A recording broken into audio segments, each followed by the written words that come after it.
Welcome to our channel today, as we bring you the top 10 tools and gadgets for growing a fruit and vegetable garden in your backyard. To garden, you need plants, soil, sunlight, and water. However, gardening is a lot of hard work that can be made simpler with suitable materials. There are several gardening supplies available that you can consider adding to your arsenal if you're new to gardening and learning the basics. We've compiled a list of some of the most popular gardening tools and their applications for this article. What you'll need depends on what you're growing, where you're growing it, and how you're growing it. But these tools will work for most gardeners. Before you continue, please hit the subscribe button and press the bell icon to get more notifications from us. Here are the top 10 essential garden resources to help you get started on any gardening project. Number 10 is an edger. As the name suggests, is used to establish borders in your backyard, cutting a clear line in the dirt between the lawn and a pavement, driveway, or garden bed is done using an edger. They're usually made in the form of a half circle with a lip on the top so you can push the tool down with your foot. To use the instrument, first position the blade where you want the edge to be formed. Then step down the cut into the soil and rock the edger side to side before repeating the steps. An edger is a sophisticated tool with few applications, but it's ideal for creating well-marked lines in your garden to distinguish the lawn from the garden. Your yard and sidewalks will seem clean and well-planned thanks to the designed lines. Number 9 is a pruning saw. If your branches are too dense for your lopper to remove, you'll need to use a pruning saw. Between a lopper and a handsaw or chainsaw, both techniques are a good compromise. The pruning saw shown will cut through 8-inch thick roots, making it ideal for pruning trees in your yard. It's also suitable for shrubs and trees. I'd consider buying a decent pair of pruning shears and a pruning saw instead of loppers if you're looking to reduce the number of garden tools you own. While you will need to use your handsaw for most of your branch cutting needs, pruning saws are ideal for slicing off branches in tight spaces, mainly when working with small trees and shrubs. Number 8 is garden gloves. Gloves are essential in my tool shed, even though you don't consider them to be weapons. Gloves not only keep your hands clean, but also save you from injuries. Gloves will shield your palms and wrists from cuts, scrapes, and splinters if you have to work with thorny trees or prickly plants. Gardening gloves are a must if you have allergic skin, like me. To prevent rashes and allergic reactions from seeds, fertilizers, and other chemicals, I have to wear gloves in the greenhouse. Gardeners who suffer from eczema should invest in a good pair of gloves to cover their hands. Number 7 is a rake. Rakes are a must-have option for anyone who maintains a yard. Though leaf rakes are beneficial for various tasks, a bow rake is particularly useful in the garden. It would help if you also used a bow rake to clean leaves and scatter mulch. In the season, it's also great for grading soil and breaking up rough garden clay. When we first switched from container planting on a patio to a raised bed community garden, we assumed we'd be able to get away using the same hand tools we'd been using. When it came time to work the soil and add in compost in the spring, we learned how tough it was to do so with just hand tools. We borrowed a bow rake from another gardener to help scatter our manure, and we now have our own to use in the greenhouse. For yards, raised beds, or even neighborhood garden plots, this is a must-have.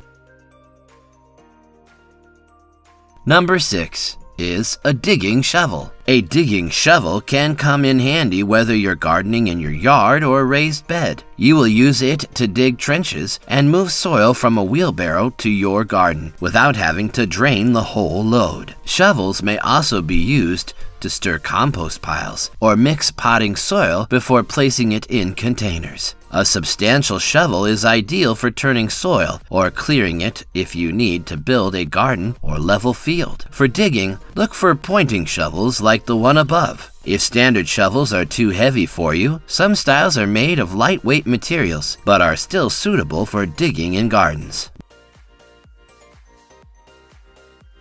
Number 5 is a garden spade. While a hand trowel and a digging shovel can suffice for all your gardening needs, you may find a garden spade to be extremely useful in your garden area. The square-shaped blade is ideal for digging holes for plants and bushes in tight spaces, especially in developed gardens where you don't want to interrupt existing plants. I enjoy pulling weeds with thick root systems that are difficult to dig out by hand. If you need to transplant a perennial, a spade is ideal for cutting out the plant from the soil and then digging a new hole for it. Since it functions similarly to a shovel, you can even use it to transport dirt and search in your yard or garden bed.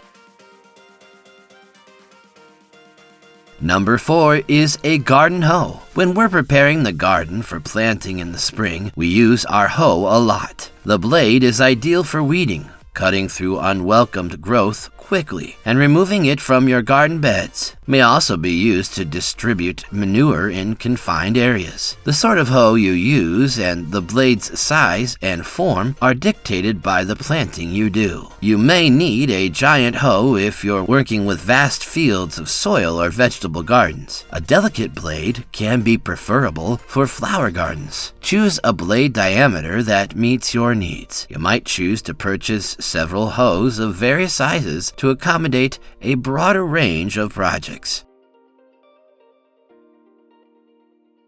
Number 3 is hose and spray nozzles. You'll need to water your garden unless all of your plants are in self-watering containers. While some urban gardeners can get by with only a watering can, a garden hose is a perfect way to water your plants if you have a yard. Traditional hoses are also widely used, but a lightweight expandable hose that is easier to navigate is recommended. Make sure you have an adjustable spray nozzle in addition to the hose. These not only assist you in controlling the flow of water so that no water is wasted between your garden beds, but they also assist you in managing the way the water is delivered. Many spray nozzles have interchangeable spray patterns, allowing you to mist freshly planted seeds and seedlings while soaking mature plants such as tomatoes or flower bushes that need a lot of water in the summer sun. Number 2 is a wheelbarrow. If you have a large yard to garden in, you'll find that a wheelbarrow or a garden cart would make many jobs much more accessible. Move grass, compost, and even piles of leaves around your garden with ease. They're even useful for getting fresh seedlings into your greenhouse. If you're often shifting soil or fertilizer, a conventional wheelbarrow style is better because it's simple to empty your load after you've reached your destination. If you primarily need to transport equipment or plants, a cart style might be more suitable. A wheelbarrow will help you transport hundreds of pounds around your backyard, whether you have excess dirt to move, compost or mulch to apply to garden beds, or some other heavy lifting and carrying project. Heavy or unevenly spaced loads will make traditional dual-handle, single-wheel styles more challenging to balance. Single-handle, two-wheeled versions are easier to balance and drag over rough terrain, making them ideal for those of minimal power. Wheelbarrows with a single handle may be moved or removed with one hand. To avoid rust, keep it clean and dry. Maintain proper tire inflation for smoother wheeling. Number 1 is a spading fork. A spading fork is also known as a digging fork, garden fork, or grasp. A spading fork, which looks like a pitchfork, is used to turn dirt and dust. It usually has 4 solid tines that are ideal for loosening and removing soil. It's also a good idea to incorporate fresh compost into existing beds. It's called a spading fork because it's safer than a typical spade in certain situations, such as raking out weeds or breaking up clumps of soil in small spaces in already developed gardens. Choose between full-size and portable versions, depending on the size of your backyard. Container gardens can do just fine with a handheld spading fork, but those with raised beds or conventional garden beds will think a full-size tool will fit better. Thank you for watching this video. Hit the like button and also comment down below on your favorite part. Please let us know.